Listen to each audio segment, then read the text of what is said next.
Imagine a nation, one of the world's really ancient civilizations, not just sort of playing along on the global stage, but actively trying to reshape it and Yeah. using its own heritage as its strength. That's really our focus today. This deep dive, it's all about India's evolving place, its growing significance in the world. Exactly. And our main guide for this is Dr. S. Jaishankar's pretty compelling 2024 book, Why Bharat Matters, India's Global Resurgence. Yeah. So our mission really is to unpack the key ideas from this book, give you a kind of shortcut to understanding India's foreign policy today, its confidence, how it's mixing, ancient values with very modern diplomacy. Okay, let's get into that. Jashankar starts with a really fundamental idea, doesn't he? This deliberate shedding of a colonial mindset and instead embracing these deep civilizational roots. It sounds like more than just policy, it's almost a redefinition of identity. What's the deal with the name Bharat specifically? Ah, yes.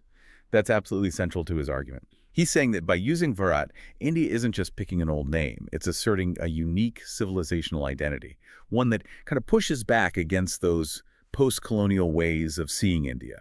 It's a very conscious statement. It repositions India not just as another country, but as something, well, deeper, with historical weight. It signals cultural pride, strategic independence. Right. It really makes you think, how does a country with that much history actually put this new identity forward? Especially now when the world's changing so fast. And this idea, getting rid of the colonial hangover, using Bharat, that seems to feed directly into how India sees the world order itself. Jashankar says it's not unipolar or bipolar anymore. That's right. That's a core argument. He believes India isn't just hoping for a multipolar world, it's actively working to make it happen by not getting locked into rigid alliances. His view is that a world with multiple power centers is actually more stable, maybe more fair. India's goal, he suggests, is to be a kind of balancer, to have influence, to shape things, rather than just reacting to what the big powers do. It's pragmatic, aiming for shared responsibility, not just picking a side. A balancer. That vision definitely underpins this key concept, strategic autonomy. But what does that actually mean on the ground, day to day? Does Jashankar talk about the challenges of that? Oh, absolutely. He dives right into it. For India, strategic autonomy means precisely that, choosing its own way on major global issues, even when those choices are, let's say, unpopular or make traditional partners uneasy. He uses concrete examples, like India's specific position on the Ukraine conflict, continuing energy imports from Russia despite Western pressure, or how it handles its very complicated relationship and those ongoing border issues with China. It's a constant balancing act, isn't it? Hmm. Prioritizing India's interests and values over just, automatically aligning with one bloc or another. It definitely sounds like a strong stance, and maybe a tricky one to maintain sometimes. Where else do we see this strategic autonomy play out? The book talks about neighborhood first and India stepping up as a voice for the global south. How does that fit in? That's crucial. Jaishankar stresses that India's immediate neighborhood, South Asia, is absolutely vital. Regional stability starts at home, basically. Yeah.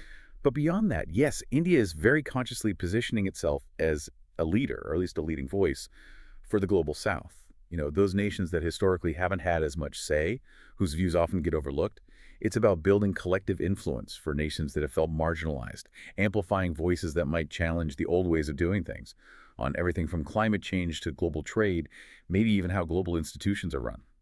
And speaking of strength, these last few years, well, they've been a lesson in self-reliance for everyone, haven't they? The Shankar focuses quite a bit on resilience, on Atmanirbhar Bharat, self-reliant India.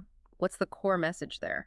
Yeah, he argues that the big disruptions, COVID, definitely, but also China's actions on the border, really hammered home for India how important it is to have resilient supply chains. To have that strategic independence, this gave a real push to the Atmanirbhar Bharat initiative. It's about cutting down vulnerabilities, building up domestic capabilities, making sure India can, well, stand on its own feet, especially in critical areas like defense, energy, and increasingly technology. It's strategy driven by reality. Let's switch gears slightly to technology. Jashankar sees it as more than just an economic engine, right? He talks about it as a tool for diplomacy. How does that work? This is really interesting.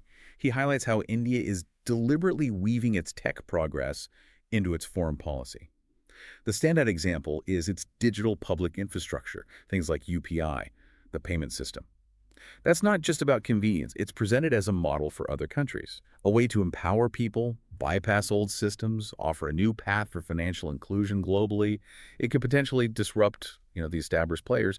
Plus, you have advancements in space, growing work in AI. It's all being framed as technological strength that boosts India's diplomatic clout, often through collaboration.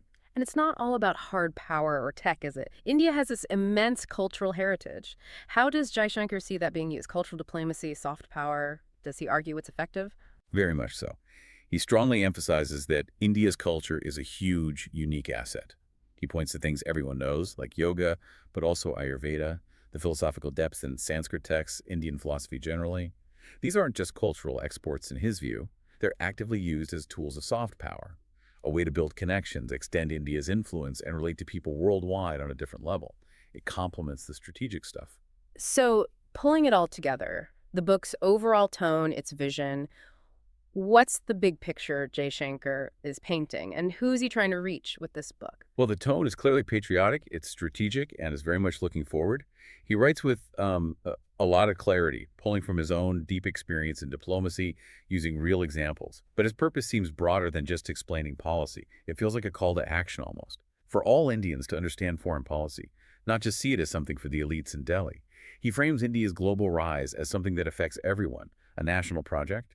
It's about building a collectively aware, confident, and influential India. That's quite a journey we've covered.